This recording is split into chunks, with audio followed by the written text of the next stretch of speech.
Today, we are going to study fixed and working capital. And this is the 7th part of the chapter of financial management. Now, what are we going to learn?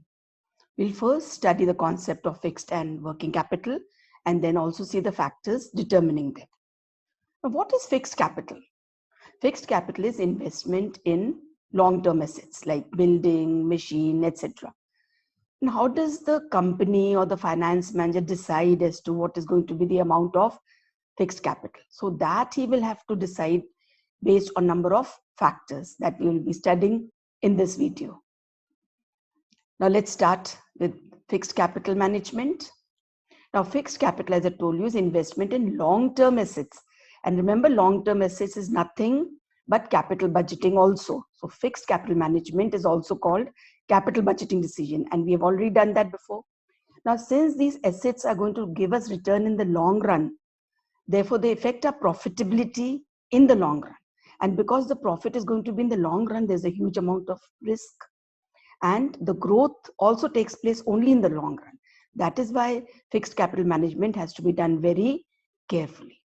Now, these fixed assets should be bought with long-term sources.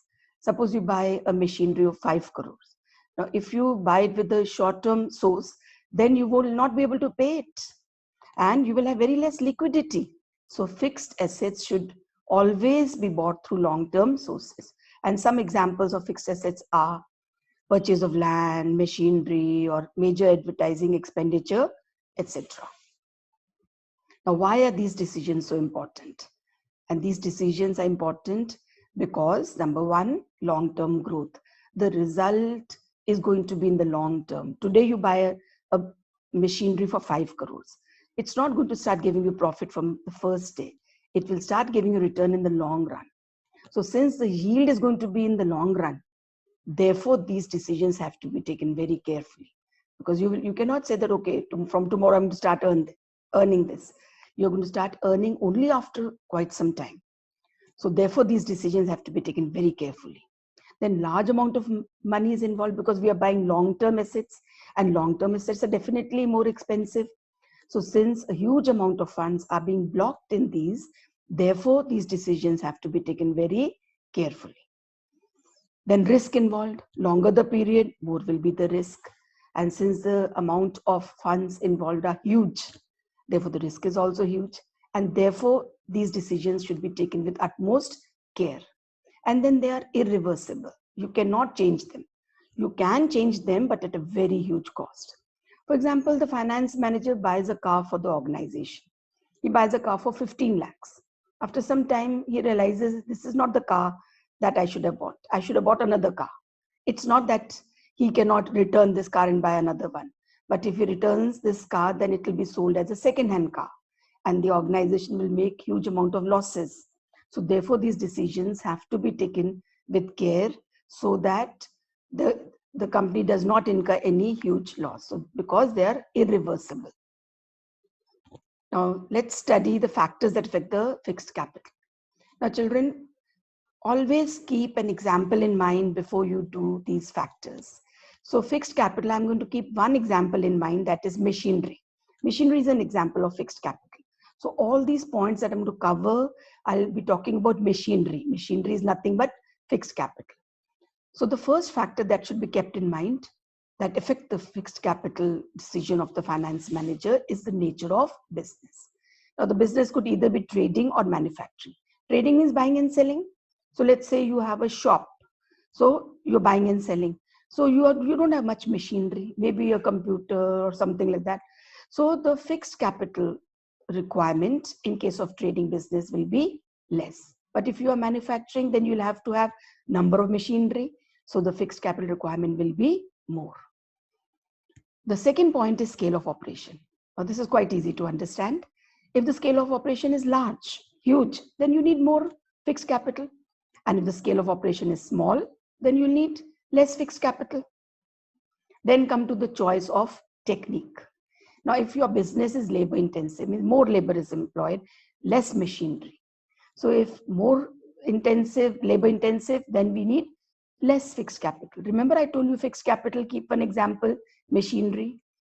But if it is capital intensive, then you will need more fixed capital. Then comes technological upgradation. If the machinery that you are using in your organization that needs to be upgraded very quickly, like for example, certain businesses like that of electronics, mobile, TV, etc., there the technology keeps on changing. So you have to keep on changing the machinery. So therefore, if frequent upgradation is needed so far as the machinery is concerned, then you will require more fixed capital. आपको ज़्यादा machinery खरीदनी पड़ेगी. And if the technological upgradation is not that frequent, like for example, in case of handloom, cloth, etc., there the machineries are not upgraded that fast. Then in that case, the fixed capital requirement, that is machinery, would be less. Then come to the growth prospects. Suppose a finance manager sees growth. He can foresee growth taking place. So if he's got 100 machines, then he can see that growth is going to take place. So he will arrange for more machinery, so that the moment he sees the scope, he already has the machine and he can just get started. So if there's growth prospect, then the finance manager will arrange for more fixed capital. And if we can't see any growth prospect, then less fixed capital will also do. Then comes diversification.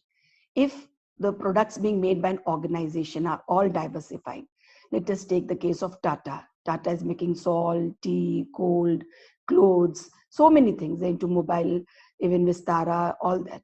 So for each and every product, the machinery is different. So their business is diversified. So they'll have a number of machinery because each department, each type of organization has got a different machinery. So if diversification is more, then you need more fixed capital. And if the diversification is less, suppose you're only dealing in handloom, sort of kapda bana rahe hain, then in that case, the fixed capital requirement would be less. Then comes the financing alternate. If you can get the machinery, that example that we're continuing with, if you can get machinery on rent means lease. If lease is easily available, then why invest in machinery yourself? Why block your money? So if lease is available, he'll go in for less fixed capital. But if lease is not available, then he'll have to buy the machinery himself, and that will be more fixed capital. Then comes the level of collaboration. If you can collaborate with somebody, then you don't have to buy all the machinery yourself. For example, ATM. ATM is a very good example.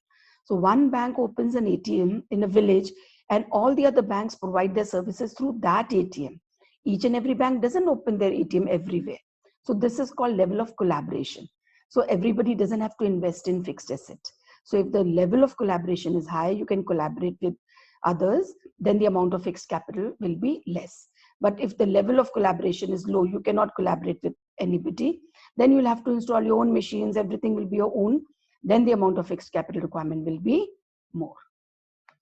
Now let's study what working capital is.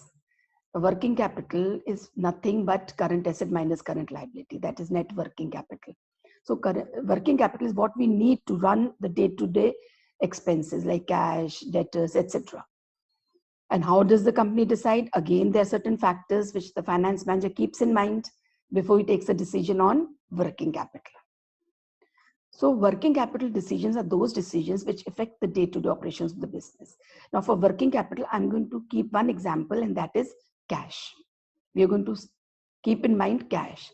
So working capital would include current assets like cash, debtors, stock, all that, and they're more liquid. So working capital would be more liquid, providing liquidity in the business, but less profit. Fixed assets generate profit. Working capital, they help us in running the day-to-day business and provide liquidity. But if you don't have enough working capital, for example, cash, then you may not be able to make the payment, the day-to-day payment. And in case of working capital, you have to maintain a balance between liquidity and profitability. You should not keep too much of working capital, otherwise it will affect your profitability. And some part of the current asset is usually financed through short-term sources, and the rest through long-term sources. So in business studies, we study net working capital as current asset minus current liability. When we talk about working capital, we only mean current asset. But when we talk about net working capital, then we say current asset minus current liability. Now let's study the factors affecting working capital. And I've already given you the example that we have to keep in mind while we are studying this. Yes, you will think of cash. In all these factors, I'm going to talk about cash. Working capital will stand for cash. So nature of business, if it's trading means you have your own shop and you're selling the goods from there. So you need less working capital because on one hand you're buying, the other hand you're selling. So whoever comes to your shop to buy something, you sell it and you get your cash. So your requirement of cash will be less. But in case you have a manufacturing business, then not only do you have to buy raw material, you have to make payment of salaries, day-to-day working. So your cash requirement will definitely be more. Then scale of operation, if the scale of operation is large, you need more working capital. And if the scale of operation is small, you need less working capital. Then comes the business cycle. Every business has got two cycles, boom and depression. During the boom time, lot of goods are being sold. Like in India, Diwali is boom time. We have boom around Diwali. So remember that. So during the boom time, lot of goods are made. So a lot of raw material is being purchased, labor is being engaged, they have to be made payment. So you need more working capital. And during depression, the things are not being sold. People are not buying enough. And whatever you have made, even that is not being sold. So therefore, the working capital requirement will be less. Then come seasonal factors. Now, many organizations, they have season period, like for example, woolens. So during the lean period, when the goods are not being sold, nobody's buying. So even you're not making. So the amount of working capital requirement will be less. And during the peak season, like during winters, when people buy woolen goods, then you have to invest more in woolen goods. You have to buy raw material to make it or engage more salesmen to sell it. Then the working capital requirement will be more. Then comes the production cycle. Now, if the production cycle is long, it takes a long time for you to produce the goods. Production cycle means the cycle from converting raw material into finished goods. So if it's a longer period, then for that period you need cash. You need cash for a longer period. So you'll need more amount of cash. Therefore, the working capital requirement will be more. And the production cycle is shorter. So the product gets made very quickly. जैसे हलवाई की दुकान है, यहाँ सामान बना और बिक गया type. So then the working capital requirement will be less.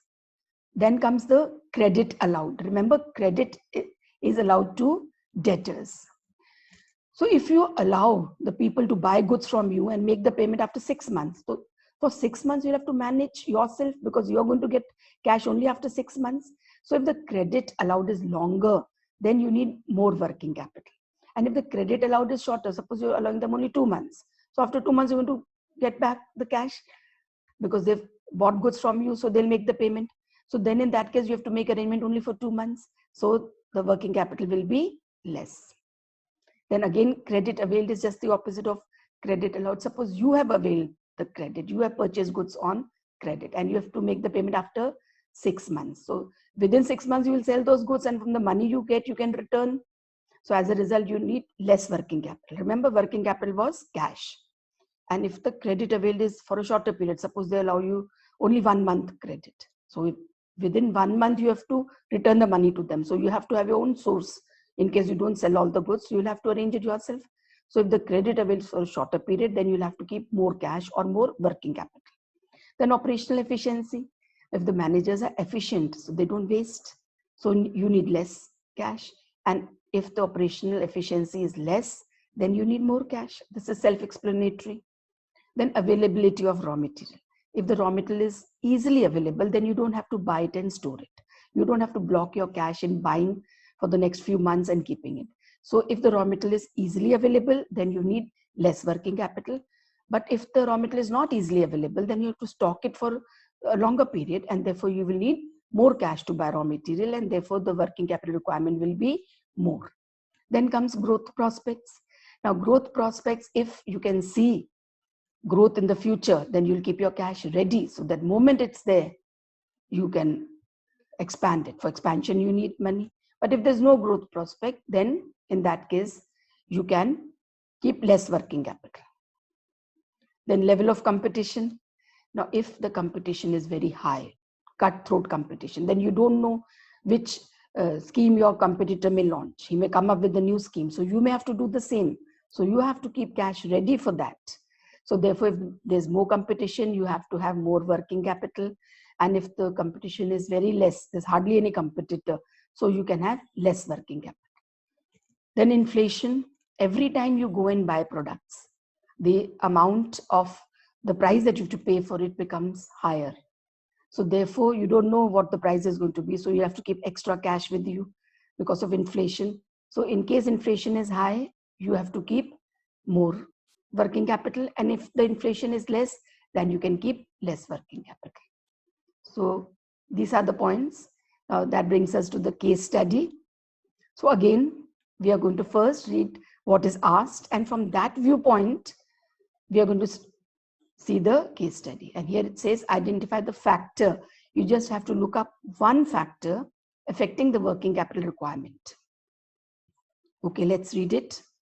In the paint industry, various raw materials are mixed in different proportions with petroleum for manufacturing different kinds of paints.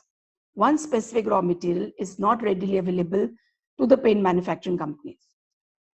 Bondler paints companies also facing this problem, and because of this, a time lag between placing the order and the actual receipt of the material.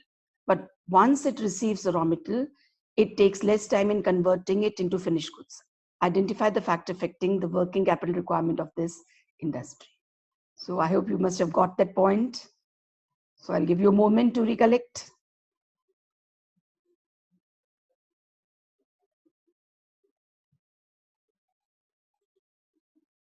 Yes. So I'll share the answer with you. Not readily available. Availability of raw material was the factor that they were talking about. Yes, availability of raw material is the factor affecting the working capital requirement of this industry. So that's all in this video, children. Thank you.